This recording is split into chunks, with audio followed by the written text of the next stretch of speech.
Test ও one day সিরিজে হারের পর টি-20তেও শ্রীলঙ্কার বিপক্ষে টাইগারদের শুরুটা মোটেও ভালো হয়নি। সিরিজের প্রথম ম্যাচে তারা 7 উইকেটের বড় ব্যবধানে হেরেছে। দুই দল আজ দ্বিতীয় টি-20তে মুখোমুখি হবে। সিরিজ হার এড়াতে ম্যাচটিতে জয়ের কোনো বিকল্প নেই টাইগারদের সামনে।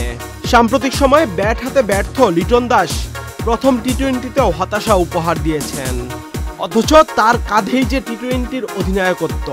এর আগে প্রথম ওয়ানডেতে রান না পাওয়ায় শেষ 2 ওয়ানডেতে একাদশে জায়গা হারান লিটন কুমার দাস। তবু তার উপরে আস্থা রাখতে চাচ্ছেন বাংলাদেশের প্রধান কোচ ফিল সিমন্স। বাংলাদেশের বোলিংটাও খুব একটা ভালো যাচ্ছে না।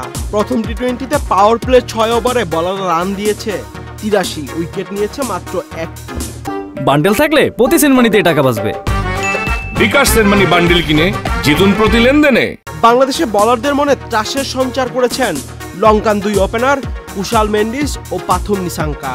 দ্বিতীয় টি-20তে টাইগারদের জিততে হলে এই 2 ওপেনারকে যত দ্রুত সম্ভব ড্রেসিং রুমে ফেরাতে হবে।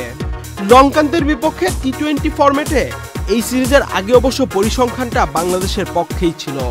এখন পর্যন্ত শ্রীলঙ্কার মাটিতে 6 টি-20 খেলে 3টিতে জিতেছে বাংলাদেশ।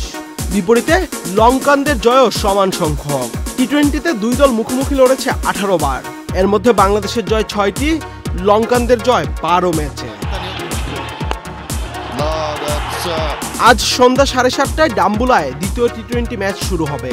তার আগে বাংলাদেশের একাদশ কেমন হবে তা নিয়ে চলছে আলোচনা। লিটন দাসের দলে কি পরিবর্তন আসতে পারে? গেল ম্যাচে না খেলা জাকির আলী অনিক ফিরতে পারেন দলে। এছাড়া তাসকিনের পরিবর্তে আজ দেখা যেতে পারে মুস্তাফিজুর রহমানকে। ডাম্বুলায় দ্বিতীয় টি-20তে বাংলাদেশের সম্ভাব্য একাদশ: তানজিদ হাসান তামিম, পারভেজ হোসেন ইমন, লিটন দাস, তাওহিদ হৃদয়, জাকির আলী অনিক, শামীম হোসেন পাটোয়ারি, মেহেদী হাসান মিরাজ, তানজিম হাসান সাকিব, মোহাম্মদ সাইফুদ্দিন, রিশাদ হোসেন, মুস্তাফিজুর রহমান। আহমেদ শাফি, চ্যানেল আই।